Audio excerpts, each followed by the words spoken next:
ابھی کسی نے پوچھا does civil exist, civil also doesn't exist. It does exist, میرے جوتے میں ہے, میرے 42 نمبر ہے, پورا سول ہے, رائٹ کا علیحدہ لیفٹ کا علیحدہ ہے. جی ویسے ایگزسٹ نہیں کرتی, بیکاز یہ بھی کانسیپٹ یہ ڈوئلزم کا کانسیپٹ ہے, اور یہ زوراسٹرینزم سے آیا ہے, کیونکہ زوراسٹرینزم کی جو میتھولوجی ہے میں اپنی ایک ویڈیو میں پہلے بھی ایکسپلین کر چکی ہوں کہ 2 فورسز ہیں دنیا میں, اہورا اہرمن اور یزدان اور انگرا مانیو. انگرا مانیو اچھی فورس ہے, اہورا مازدا جو ہے بری فورس ہے. اسی طرح سول اور باڈی کا کانسیپٹ بھی اسی سے آتا ہے. اسی طرح جنت اور دوزخ کا کانسیپٹ بھی زوراسٹرینزم سے آتا ہے, جس کو کیا بولتے ہیں اردو میں, زرتشت بولتے ہیں. تو یہ اس ریلیجن سے کچھ کانسیپٹس لیے ہیں, کیونکہ کرسچینٹی میں جنت اور جہنم کا کانسیپٹ نہیں ہے, تو یہ اسلام نے زوراسٹرینزم سے لیا ہے. اور بیسیکلی جو زرتشت ہے وہ ہمارے پاس جیسے ہی 550 بی سی کے اندر جو پہلی پرشین امپائر ہے, جس کو اس کا جب رائز ہوا تھا, تو اس کے ساتھ ہی ایک امپائر کو ایک ریلیجن کی ضرورت ہوتی ہے, اور اس ریلیجن کی ضرورت کو زرتشت نے پورا کیا تھا. اچھا, جب ہم سول کی بات کرتے ہیں تو جو علی عباس جلال پوری نے اپنی کتاب کائنات اور انسان میں لکھا ہے کہ روح کا جو لغوی مطلب ہے اردو زبان میں, اس کا مطلب ہے ہوا کا جھونکا. تو پرانے زمانے کا انسان جب سوتا تھا تو وہ خواب دیکھتا تھا کہ وہ دور دراز کے جنگلوں میں شکار کر رہا ہے, وہ اپنے مرے ہوئے رشتہ داروں سے ملاقاتیں کر رہا ہے, وہ چاند کی سیر کر رہا ہے, وہ سمندر کے اوپر چل رہا ہے. تو اس کے پاس ان خوابوں کی کوئی ایکسپلینیشن نہیں تھی.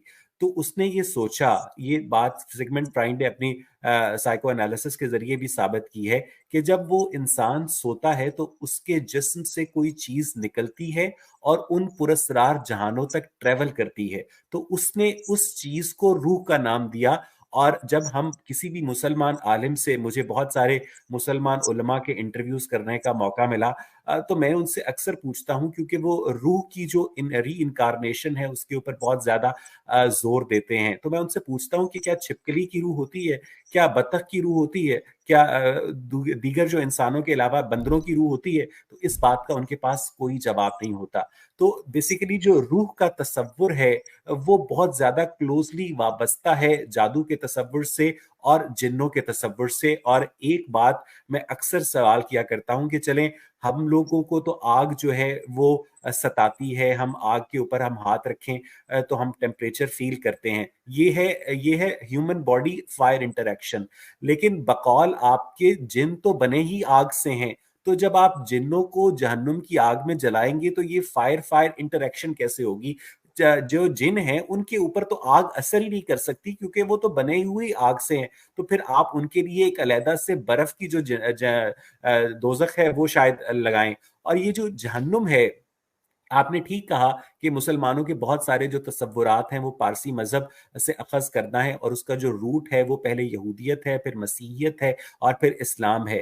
لیکن یہ جو عبرانی زبان کا لفظ ہے نا, جی ہنوم, اس کا مطلب ہے کہ یروشلم کے باہر ایک جگہ تھی جہاں پر نا کوڑا کرکٹ شہر کا جلایا جاتا تھا, وہاں پر ہر وقت آگ سلگتی رہتی تھی. تو یہ جو جی ہنوم کا جو لفظ ہے نا, یہ بعد میں جہنم کے اندر تبدیل ہو گیا. ڈاکٹر مدیہ,